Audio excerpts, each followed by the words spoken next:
नमस्कार दोस्तों। भारत के संविधान में आज हम नागरिकता पर विशेष रूप से चर्चा करेंगे।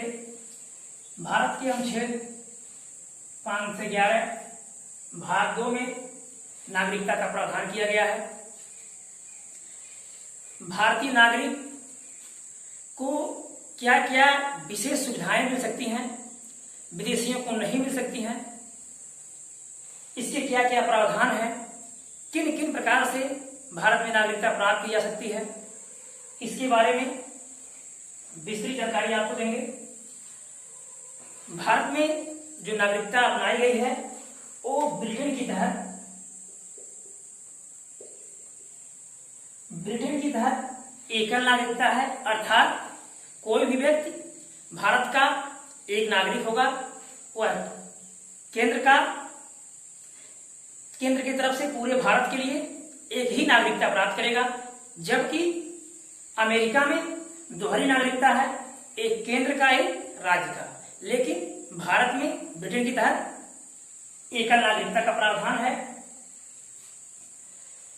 भारतीय नागरिकों को अनुच्छेद 15, 16, 19, 29, 30 का विशेष अधिकार प्राप्त है, जबकि ये विदेशियों को अधिकार प्राप्त नहीं है। याद रखिएगा। तो यहां से क्वेश्चन बहुत आशय रहते हैं कि कौन भारतीयों को दिया गया है, विदेशियों को प्राप्त नहीं है, या नागरिकता के प्रावधान किस आधार पर क्या क्या है। तो देखिए 15 क्या है, धर्म, मूल वंश, जाति या लिंग, जाति लिंग या जन्म स्थान के आधार पर कोई भी भेद नहीं किया जाएगा। किससे? जो भारतीय नागरिक हैं उनसे। इस विदेशियों को ये प्रावधान नहीं दिया गया है। यानी धर्म, मूल वंश, जाति लिंग या जन्म स्थान के आधार पर कोई भी भेद नहीं किया जाएगा। ये किसके लिए है? केवल भारतीयों के लिए है। अगला 16 नंबर 16 है लोक सेवाओं, लोक नियोजन में अवसर की समानता। लोक नियोजन में, किसमें? लोक नियोजन में जो भी सरकार द्वारा लोक नियोजन समायोजन करने के लिए, किसी भी पद पे अपने आप को प्रतिष्ठित करने के लिए जो भी सरकार द्वारा प्रावधान किए जाएंगे, उसमें सभी व्यक्तियों को क्या माना जाएगा? समान अवसर दिया जाएगा। यह विदेशियों को अवसर नहीं दिया गया है। 19 अनुच्छेद 19 है वाक स्वातंत्र, वाक स्वातंत्र, वाक स्वातंत्र तथा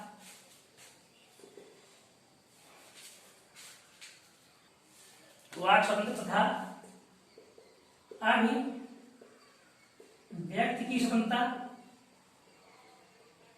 सभा एवं सम्मेलन करने की स्वतंत्रता, भारत में कहीं व्यापार करने की स्वतंत्रता, कहीं बस जाने की स्वतंत्रता, विदेश जाने की भी स्वतंत्रता अनुच्छेद 19 में था, लेकिन अनुच्छेद 21 में विदेश जाने के लिए विशेष प्रावधान कर दिया गया है। तो 19 आप समझ गए हैं कि वाक स्वतंत्रता यानी बोलने की स्वतंत्रता, कुछ भी कहने की स्वतंत्रता, मतलब जो नीति परक हो, तथा अभिव्यक्ति की स्वतंत्रता, अपनी भावनाओं को व्यक्त करने की स्वतंत्रता, भारत में कहीं आने, कहीं जाने, कहीं बस जाने या व्यापार करने की स्वतंत्रता, सभी किसमें दे दिया गया? 19 में। विदेशियों को नहीं प्राप्त है। 29 क्या है? अल्पसंख्यकों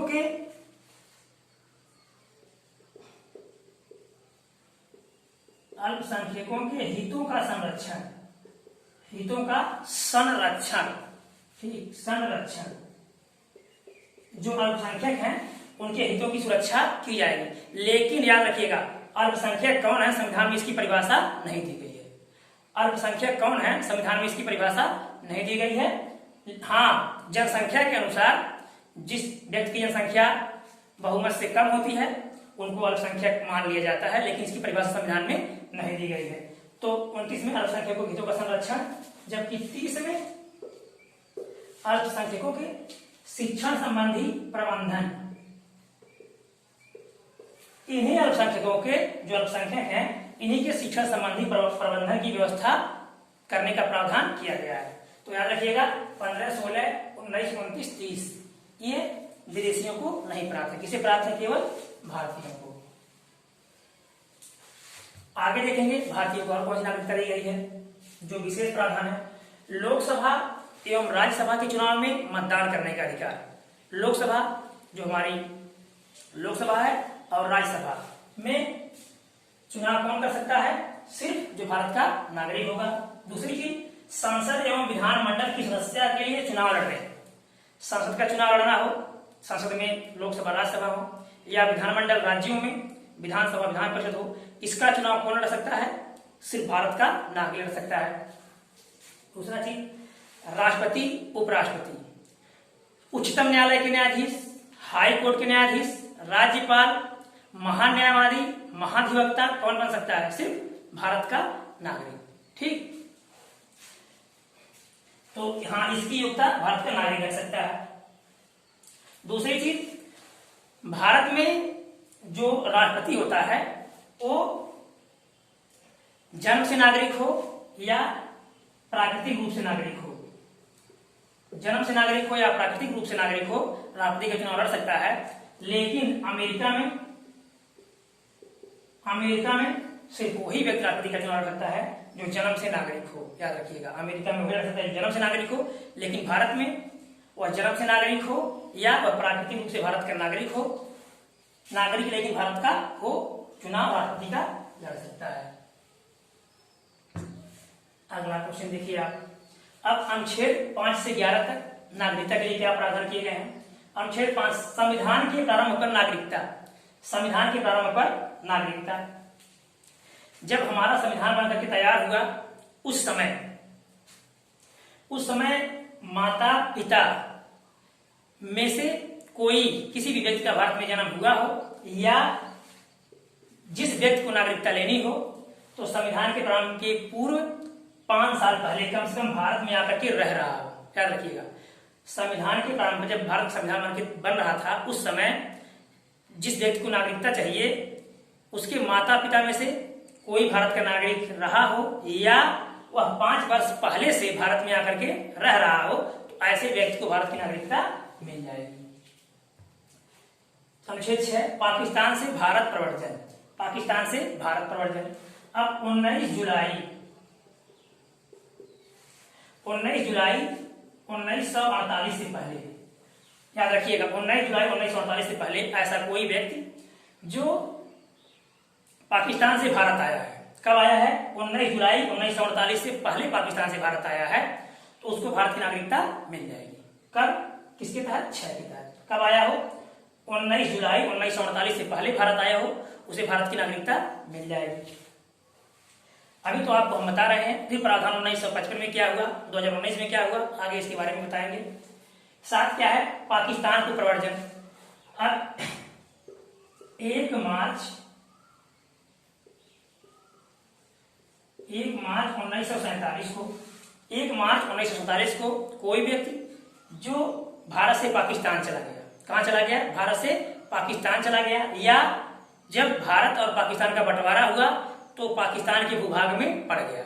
2 तरह से, या तो 1 मार्च 1947 को भारत से गया हो या जब भारत का विभाजन हुआ तो वो पाकिस्तानी भूभाग में पड़ गया हो। ऐसे व्यक्ति को यदि वो भारत का नागरिक बनना चाहता है तो उसे नागरिकता मिल जाएगी। ठीक, ये हमारे अनुच्छेदों में प्रावधान किया गया है। आगे 8, भारत के बाहर रहने वाले कुछ व्यक्तियों के उद्भव के आधार पर, यानी पाकिस्तान को यदि हम छोड़ दें, किसी भी देश में यदि कोई भी व्यक्ति भारत का नागरिक जो बनना चाह रहा है उसके माता पिता में से किसी का उद्भव अर्थात जन्म भारत में हुआ हो तो ऐसे व्यक्ति को भारत की नागरिकता मिल सकती है। किसके तहत? 8 के तहत। ठीक, तो कुछ व्यक्तियों को जिनके माता पिता में से किसी का उद्भव या जन्म भारत में हुआ हो, यदि वह व्यक्ति भारत की नागरिकता लेना चाहता है उसे भारत की नागरिकता मिल जाएगी। 9 में क्या है? कोई व्यक्ति यदि स्वेच्छा से किसी विदेशी राष्ट्र की नागरिकता स्वीकार कर लिया है या नागरिकता ले ली है तो उसको भारत की नागरिकता समाप्त कर दी जाएगी। यानी वह भारत का नागरिक नहीं समझा जाएगा। कौन सा व्यक्ति? ऐसा व्यक्ति जो किसी अन्य देश की नागरिकता ले ली है। किसके तहत? नाव के तहत। तो किसी अन्य देश की जो नागरिकता ले लिया है उसकी नागरिकता भारत से समाप्त कर दी जाएगी। 10 क्या है? नागरिकता के अधिकारों का बना रहना। जो भी व्यक्ति पहले से भारत का नागरिक है वह भारत का नागरिक रहेगा। कब तक? जब तक संसद विधि बना करके उसकी नागरिकता में कोई परिवर्तन नहीं करती। यानी किसी भी व्यक्ति को जो भारत का नागरिक है उसे नागरिकता से वंचित नहीं किया जा सकता। हाँ, केवल संसद यदि चाहे तो विधि बना करके किसी भी व्यक्ति की नागरिकता को छीन सकती है। यह अधिकार किसको दिया गया है? केवल संसद को दिया गया है। अनुच्छेद 10 अनुच्छेद 11 संसद द्वारा नागरिकता का विधि द्वारा विनिमय। यानी कि अनुच्छेद जो 11 है वह संसद को शक्ति दी गई है कि किसी भी व्यक्ति को भारत को नागरिक बना सकता है। इसके लिए 5 आधार, इसके लिए क्या बताए गए हैं? 5 आधार हैं। जन्म से,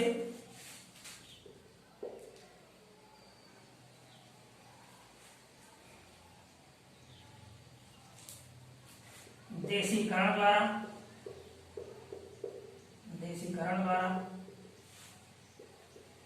भूमि अर्जन द्वारा,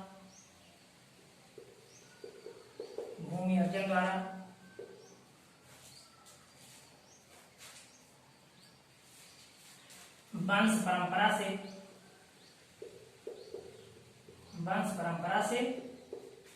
भूमि अर्जन द्वारा, वंश परंपरा से और देशीयकरण द्वारा, यानी 5 प्रकार से। ठीक, जन्म से कोई भी व्यक्ति यदि संविधान के प्रारंभ पर या उसके माता पिता में से कोई भारत का रहा हो, इस आधार पर जो भी समझाया गया है तो जन्म से भारत का नागरिक माना जाएगा। देशीकरण द्वारा, भारत में आके 10 साल से रह रहा हो, या भूमि अर्जन द्वारा, ऐसा कोई भूभाग जो विदेशी सीमा से लगा हुआ हो लेकिन किसी तरह से भारत की सीमा में आ जाए या भारत को जमीन प्राप्त हो जाए तो जो वहां का नागरिक होगा वो भारत का नागरिक समझा जाएगा। वंश परंपरा से यानी माता पिता में से कोई भारत में जन्मा हो। देशीकरण द्वारा, पंजीकरण द्वारा, पंजीकरण की प्रक्रिया क्या है?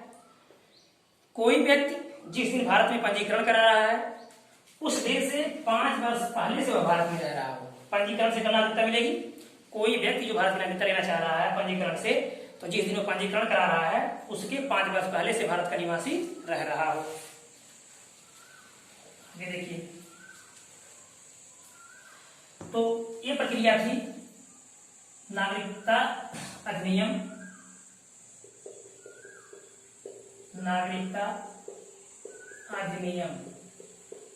1955। अब जब 1955 की हमने जो वही बताया आपको, जन्म से था, जन्म से कि किसी भी व्यक्ति का अगर भारत में जन्म हो रहा है तो भारत का नागरिक समझा जाएगा। तो इसमें बहुत प्रक्रियाएं गड़बड़ होने लगी। जैसे जो राजनयिक होते हैं, विदेशी राजदूत होते हैं, भारत में रहते हैं, तो उनके बच्चे भारत में जन्म लेते थे तो भारत के नागरिक समझ जाते थे, या घुसपैठियों के द्वारा ये भारत की नागरिकता लेने का एक मुख्य आधार बन गया था। तो क्या कर दिया गया 1986 में, नागरिकता संशोधन अधिनियम 1986 में बना। इस आधार पर क्या कहा गया कि वही व्यक्ति भारत का नागरिक हो सकता है जिसके माता या पिता में से कोई भी व्यक्ति भारत में जन्मा हो। ठीक, इस प्रावधान को रोक दिया गया जो भारत शासन अधिनियम नागरिकता का 1955 में बना था, इसे रोक दिया गया। और 86 में परिवर्तन करते हुए कि नागरिक तभी माना जाएगा जब उसके माता या पिता में से कोई भारत का नागरिक रह रहा हो। ठीक, 2019 में क्या प्रक्रिया की गई? 2019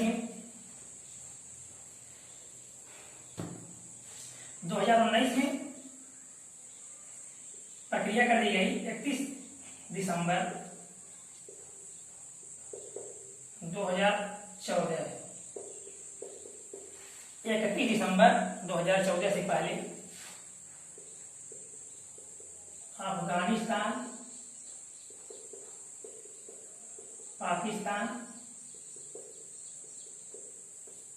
बांग्लादेश से आने वाले 6 जाते हैं। किनको? 6 समुदाय को, हिंदू,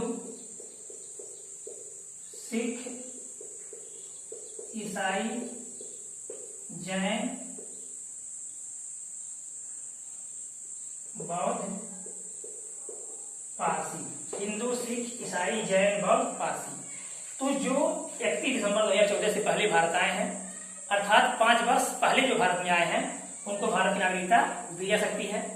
जो कि यह प्रक्रिया पहले 11 वर्ष थी। कितना थी? 11 वर्ष थी, अब घटा करके 5 वर्ष कर दिया गया। ठीक, तो याद रखिएगा, आगामी परीक्षाओं में तमाम क्वेश्चन पीछे भी आते रहते हैं, आए थे और आगे भी आते रहेंगे।